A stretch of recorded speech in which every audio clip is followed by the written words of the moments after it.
25 años de derecho laboral y la seguridad social, cambios y desafíos. Leopoldo Gamarra Vilches. 1. Introducción. Por los 25 años de existencia de la Sociedad Peruana de Derecho de Trabajo y la Seguridad Social en adelante SPDTSS, nos invitan a reflexionar sobre lo que ha pasado en estas 2 décadas y media en el derecho de trabajo y la seguridad social en nuestro país. Para cumplir este encargo exigente, con espacio limitado, intentará plantear los rasgos más importantes del periodo mencionado a través de la caracterización de cada década en el aspecto económico y su influencia en las normas laborales y previsionales. Es decir, desarrollaremos lo que cada década trajo como cambios principales y cómo fue el comportamiento del derecho laboral en esas realidades cambiantes. Asimismo, plantearemos la necesidad de cambios en el aspecto económico e institucional a través de políticas de empleo, implementación de políticas de seguridad social como desafíos de estos años. Finalmente, señalaremos algunas ideas a manera de conclusión. 2. Fines de la década de los 80 y creación de la SPDTSS, Sociedad Peruana de Derecho de Trabajo y Seguridad Social. 1. La globalización económica como contexto. La globalización económica de los años 80 tuvo un efecto inesperado en el mundo. Se suponía, como afirmaba Toble, que nos llevaría a una aldea común y que se levantarían las fronteras de los países. Pero aparecieron los bloques regionales conformados por países con determinados intereses, básicamente económicos. Tanto es así que Castell señala que el mundo se divide en una triada: América del Norte, la Unión Europea y el eje asiático. En efecto, las antiguas alianzas estratégicas de países de distintas regiones en diferentes momentos decidieron fortalecer los esquemas de integración existentes. En dichas experiencias existía la preeminencia de lo económico sobre lo social, en el que inicialmente este era simplemente un instrumento para alcanzar los fines del mercado común. Ello originó una seria contradicción: la cuestión social expresada en la marginalidad y exclusión de la mayoría, reflejando desequilibrios que tienen como elemento agravante justamente los procesos de apertura. Sin embargo, el proceso de globalización económica no solo consistió en la liberación de los mercados nacionales, sino además incidir en las formas de producir los bienes de consumo masivo y redefinir los modelos organizacionales empresariales para la competitividad en el mercado, en trastocar el comportamiento de los individuos, sus relaciones de trabajo y el valor del trabajo en su conjunto. La práctica productiva dejó de ser medida a partir de la sola productividad laboral para abarcar además la eficiencia en el uso de todos los recursos, tanto humanos como productivos. Y los efectos de la innovación tecnológica y las exigencias en los patrones de competitividad en el mercado han puesto en jaque los perfiles tradicionales de la demanda de mano de obra. Cada vez más se crearon necesidades ligadas al manejo de la tecnología en red, como parte sustancial del crecimiento del mercado. Ese proceso es conocido como neoliberalismo, que se expresa como planteamiento de una economía de la oferta, de las políticas de inversiones y el no sostenimiento de la demanda que supuestamente origina crisis económica. Así, a fines de los años 80, se argumentó que el Estado genera gastos improductivos y se planteó retornar al Estado garante del libre mercado, sosteniendo que, en la medida que el Estado se haga a un lado, funcionará la economía. Se propone la universalización de las leyes económicas, la exigencia de la internacionalización de las economías para la modernización de las sociedades y el libre juego de las leyes de la competencia y el proceso de la privatización de empresas públicas. En el Perú, dicha situación se agravó con una economía profundamente excluyente en la que estalló la hiperinflación, pulverizando todos los registros. Además, el fenómeno de la violencia política se entrelazó desde inicios de los años 80, creando complejas situaciones que acentuaron los efectos de la crisis económica. El resultado fue el debilitamiento y desaparición de muchas organizaciones sindicales, en momentos que éstas atravesaban por una crisis ideológica, organizativa y de representación. 2. Fundación de la Sociedad Peruana de Derechos del Trabajo y Seguridad Social. El 14 de julio de 1988 se fundó la Sociedad Peruana de Derechos del Trabajo y Seguridad Social como filial de la Sociedad Internacional del Derecho de Trabajo y de la Seguridad Social. El doctor Luis Aparicio Valdés fue miembro fundador convocante conjuntamente con los doctores Mario Pasco Cosmópolis y Roger Zabaleta Cruzado. La finalidad principal que persigue la sociedad, según su acta de fundación, es el desarrollo del derecho laboral y de la seguridad a través de la investigación multidisciplinaria, promover en el Perú el conocimiento, la investigación y el estudio multidisciplinario, promover el conocimiento del derecho del trabajo, así como de la seguridad social. Y en el año de 1994 se publicó el primer número de la revista Laboring como órgano de la SPTDTSS de la sociedad y aparece como respuesta a una necesidad profesional de comunicación con el público para dar a conocer el pensamiento de los laboralistas peruanos, así como el aporte intelectual de colegas del exterior. Estas dos fechas para la Sociedad de Derecho del Trabajo peruana, SPDTSS, diremos desde ahora, Sociedad Peruana de Derecho del Trabajo. Son momentos importantes de su existencia desde la perspectiva que animó su creación, como ideas fuerzas de continuidad de una institución académica que puede ser el hilo conductor a desarrollar aún más. Curiosamente, la Sociedad de Derecho del Trabajo se crea en el mes que terminó la guerra Irán-Irak y a un año de la caída del muro de Berlín. En realidad, fue un tiempo de tránsito hacia la definición de un nuevo orden económico y político en el mundo al terminar esa década que lo materializó en los 90. Además, los procesos tecnológicos que han revolucionado la producción, la comunicación y los bienes de consumo respaldaron las fuerzas mundiales pro libertad de los mercados. El derrumbe del muro de Berlín en 1989 apareció como la rúbrica del fracaso del autoritarismo en nombre del socialismo. En América Latina, las dictaduras autoritarias dieron lugar a democracias políticas. En el Perú, las posibilidades de aquella democracia plural y abierta se ahogaron no por la incapacidad inherente del régimen político, sino por la crisis económica de magnitud gigantesca que vivimos. Por otro lado, lo social mostraba sus nuevos rasgos y complejidades, y la política empezaba a girar en torno a los medios televisivos y al marketing. Fueron significativas las convocatorias del nuevo liberalismo, con sus abanderados Mario Vargas Llosa y Hernando de Soto, la vida masiva en la ciudad, la proliferación del autoempleo de los pobres y la crisis de la industrialización sustitutiva trajeron desafíos que quedaron abiertos. En efecto, la crisis extrema de la hiperinflación y terrorismo, más la debacle de todos los partidos, incluso el liberalismo democrático, facilitaron el cambio a que recién llegado a organizar a un gobierno inesperado. Él logró una coalición de todas las élites del poder fáctico y al mismo tiempo el apoyo popular mayoritario. 3. Los 90 y lo mucho que ha cambiado. 1. Flexibilización del mercado de trabajo. Con la globalización llegaron al mercado mundial nuevas culturas empresariales, nueva savoir-faire y nuevas escuelas de organización que significó la flexibilización del mercado de trabajo en cuanto a la producción de bienes y servicios. Es decir, esa flexibilización se desarrolló paralelamente al proceso de globalización económica que ambos afectaron el funcionamiento de los estados nacionales, las empresas y los sindicatos. Fenómeno que empezó en América Latina, con el neoliberalismo como ideología y formación socioeconómica. Fue extremo y propiamente fue desregulación o desreglamentación que suponía una drástica reducción de niveles de protección legal e incluso colectiva, con supresión de normas para conseguir que las condiciones de trabajo se fijen con el libre acuerdo de las partes, retornando al juego del mercado de trabajo. En el fondo, lo que late en la desregulación es un deseo de volver a los orígenes, de retorno a los viejos dogmas de la doctrina liberal pura. La desregulación supone poner en duda los principios mismos del derecho del trabajo. La desregulación requiere, en alguna medida y de forma paradójica, la intervención estatal a través de las leyes que se limiten a asegurar el libre juego de la autonomía individual. Un importante estudio de la OIT, dirigida por María Luz Vega, sobre el tema, señala que en Argentina y el Perú las reformas han sido las más profundas y han tenido un carácter marcadamente flexibilizador. Asimismo, se puede observar en el siguiente cuadro la orientación de las reformas laborales en otros países de América Latina. Orientación general de las reformas laborales en América Latina. Reformas profundas marcadamente flexibilizadoras, Argentina y Perú. Reformas menos extensas en perspectiva flexibilizadora, Brasil, Colombia, Panamá.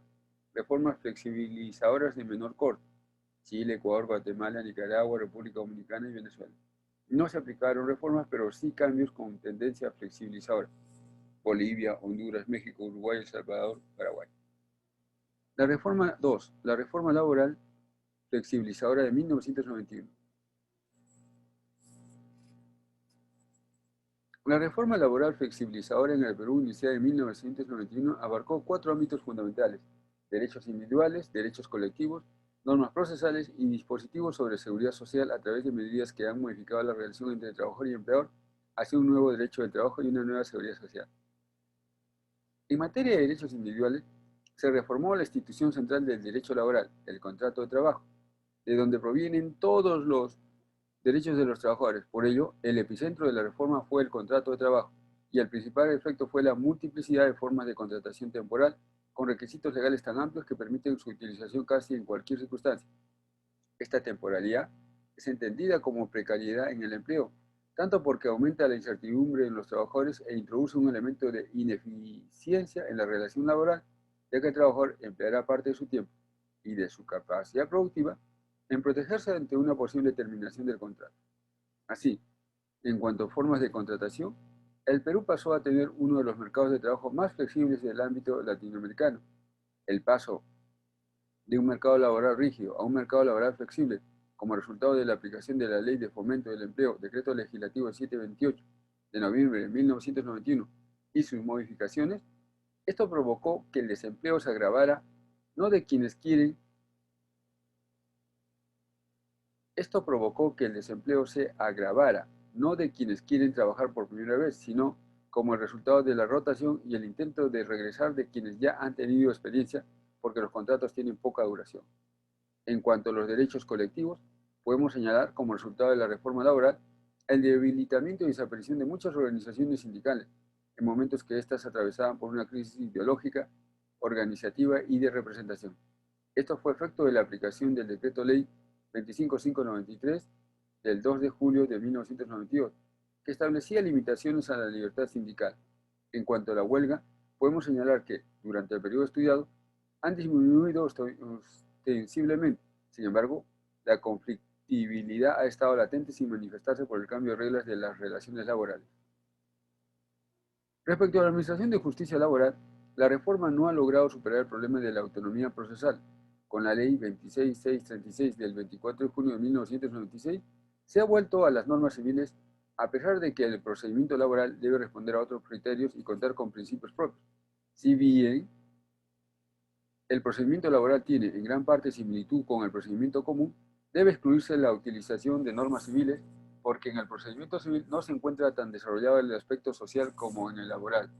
En enero del 2010 se aprobó la nueva Ley Procesal del Trabajo, Ley número 29497, que derogó la anterior.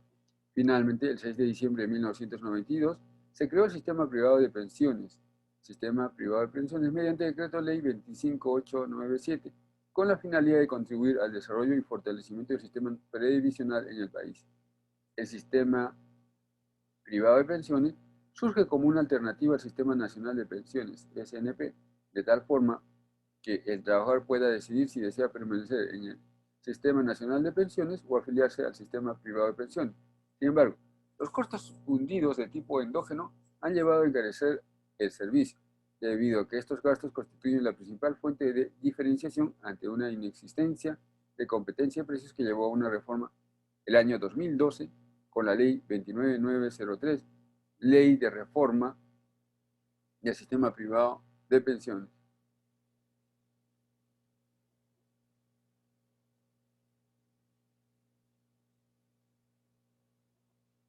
Cuatro, la última década y la bonanza económica. 1. Bonanza exportadora.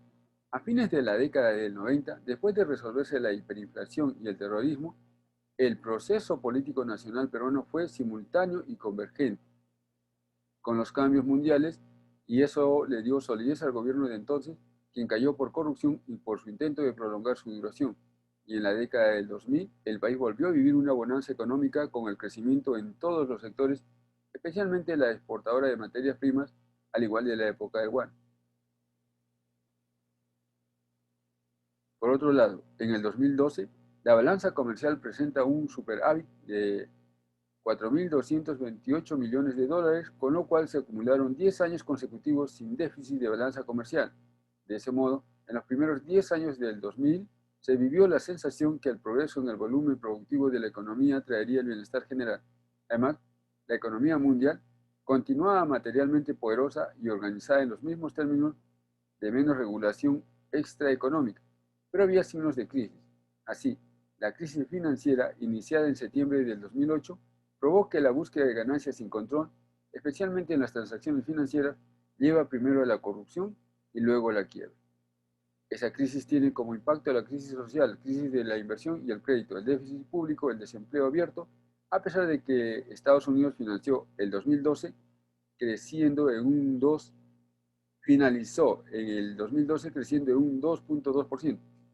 Pero a lo largo de Europa se observa un estancamiento de la actividad económica, con la lenta recuperación de Francia y Alemania, la recaída de Suecia y Gran Bretaña y la extensión de la crisis en países como España, Grecia, Portugal, Irlanda e Italia. En ese sentido, la caída de Wall Street es para el fundamentalismo de mercado lo que la caída del muro de Berlín fue para el comunismo. 2. Reforma laboral constitucional. En 1993, luego de la interrupción del régimen democrático, se adoptó una nueva constitución política que reguló sensiblemente a la baja de los derechos laborales y sociales respecto a la Constitución de 1979 y se ubica dentro de la clasificación tradicional como producto de un esfuerzo deliberado del Estado que establece que de una vez para siempre un cuerpo de provisiones coherentes de acuerdo con las cuales y por las cuales su gobierno se ha de establecer y regir. Sin embargo, luego de la caída del régimen autoritario y del retorno a la democracia en noviembre del 2000, se ha puesto en marcha un consistente proceso de reforma constitucional a través del Tribunal Constitucional, TC, que modificó sustancialmente los temas más importantes de los derechos laborales, como la estabilidad laboral y derechos previsionales. En la doctrina constitucional, los órganos encargados de la constitucionalidad tienen una naturaleza binaria, jurídico y político. Así, en el caso peruano, el Tribunal Constitucional ha señalado que, dada su condición de supremo intérprete, sustenta la validez funcional de su actuación justamente en la naturaleza de la Constitución. Desde el punto de vista estructural y funcional, la Constitución es la norma que fundamenta el sistema jurídico y político. En tal sentido, el elemento jurídico se plasma de dos modos: como regulador, cuando se dirimen conflictos en general, y como legislador negativo, cuando se declara fundada una inconstitucionalidad. Y el elemento político queda patentizado en su esfuerzo para preservar el orden constitucional y los derechos y las libertades ciudadanas. En ese contexto, opera como un poder moderador y corrector de los excesos o incurias funcionales de los poderes constituidos. Por otro lado, el Tribunal Constitucional peruano estableció también la tipología y los efectos de la jurisprudencia constitucional. Así, se establecen dos clasificaciones. La primera comprende las sentencias de especie y de principio. La segunda, las sentencias estimativas, que pueden ser de simple anulación, interpretativas propiamente dichas e interpretativas manipulativas, y las sentencias de sistemativas, que pueden ser por rechazo simple o por sentido interpretativo. De la mencionada clasificación, debemos resaltar las sentencias de principio, que son las que determinan propiamente la jurisprudencia constitucional, en tanto interpretan el alcance y el sentido de las normas constitucionales y constituyen los precedentes vinculantes. Estas sentencias se refieren a temas relevantes para el país como interés colectivo para la convivencia pacífica. Repetimos. Por otro lado, el Tribunal Constitucional peruano estableció también la tipología y los efectos de la jurisprudencia constitucional. Así se establece dos clasificaciones. La primera comprende las sentencias de especie y de principio. La segunda, las sentencias estimativas, que pueden ser de simple anulación, interpretativas propiamente dichas, e interpretativas manipulativas, y las sentencias de sistemativas, que pueden ser por rechazo simple o por sentido interpretativo. De la mencionada clasificación, debemos resaltar las sentencias de principio, que son las que determinan propiamente la jurisprudencia constitucional en tanto interpretan el alcance y el sentido de las normas constitucionales y constituyen los precedentes vinculantes. Estas sentencias se refieren a temas relevantes para el país como interés colectivo para la convivencia pacífica. El precedente constitucional vinculante es aquella regla jurídica expuesta en un caso particular y concreto que el Tribunal Constitucional decide establecer como regla general y que, por ende, deviene en parámetro normativo para la resolución de futuros procesos de naturaleza homóloga. De ahí la importancia de los precedentes en cuanto a los efectos que tienen similares a una ley. El propio TC peruano señala cuáles son los precedentes vinculantes en materia laboral y previsional. Cabe en este punto mencionar los precedentes vinculantes del TC en materia de derechos laborales, específicamente el de la estabilidad laboral, y que, en ese sentido, el TC ha desarrollado respecto al derecho al empleo consagrado en el artículo 22 de la Constitución. En materia previsional, se puede agrupar con un criterio temático y temporal tres grandes tendencias en el quehacer del TC, las cuales son la introducción del derecho al mínimo vital, criterios para movilidad en el sistema previsional y la inserción del día de trabajo, riesgo. 5. Etapa de desalarización económica y los grandes desafíos. Hemos empezado estos 3 años de una nueva década y un periodo económico preocupante. La desaceleración del crecimiento económico de América Latina respecto a los años anteriores. Esto en varios países porque el dinamismo de la inversión, sobre todo en las exportaciones netas, incidieron en la desaceleración por un marcado enfriamiento de la demanda externa, especialmente en Europa y Asia. En nuestro país, existe la sensación que la década pasada fue una oportunidad perdida. Pudiéramos haber aprovechado al principio de esa tendencia a generar recursos de sobreganancia mayores y destinarlos a mejoras de infraestructura, a mejoras educativas, en fin, a los temas de mediano y largo plazo. Pudimos haber generado capacidad para prevenir las tendencias negativas de la economía internacional, tanto en el campo financiero para evitar la salida brusca de capitales y los vaivenes de los precios y las demandas internacionales. También durante los 20 años de gobiernos neoliberales hemos visto impostura y corrupción, envilecimiento de la política, alianza entre poder político y poder económico. Todo lo dicho muestra que estamos entrando a un momento histórico clave, a un nuevo tiempo de debate para superar los problemas indicados. Por ello, es necesario hacer esfuerzos adicionales para mejorar y superar el problema del empleo que facilite el crecimiento y también incorporar políticas de seguridad social que desarrollen mecanismos efectivos de integración social para todos. Así, los frutos del crecimiento económico deben repercutir en el mejoramiento del bienestar de todos. 1. Superar el problema del empleo. El propósito es lograr que la mayoría de nuestro país pueda acceder a un empleo productivo en condiciones de libertad, equidad, seguridad y dignidad humana. Esto contribuiría con el desarrollo económico y social del país a través de la generación de empleo en forma sostenida, en un marco de eficiencia, coproductividad, competitividad y justicia, lo que implicaría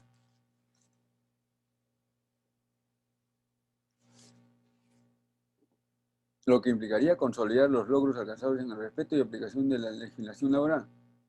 Entonces, promover el empleo y el trabajo decente, incentivando la incorporación al mercado laboral de los jóvenes, ayudará a romper el círculo de pobreza que presenta en nuestro país.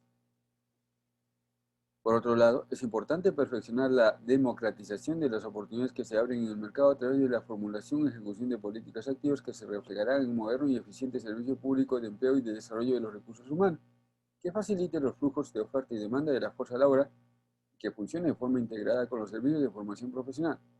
Tener una mayor y mejor información del mercado de trabajo posibilitará un monitoreo más efectivo y será, a su vez, un elemento catalizador y dinamizador de las políticas diseñadas.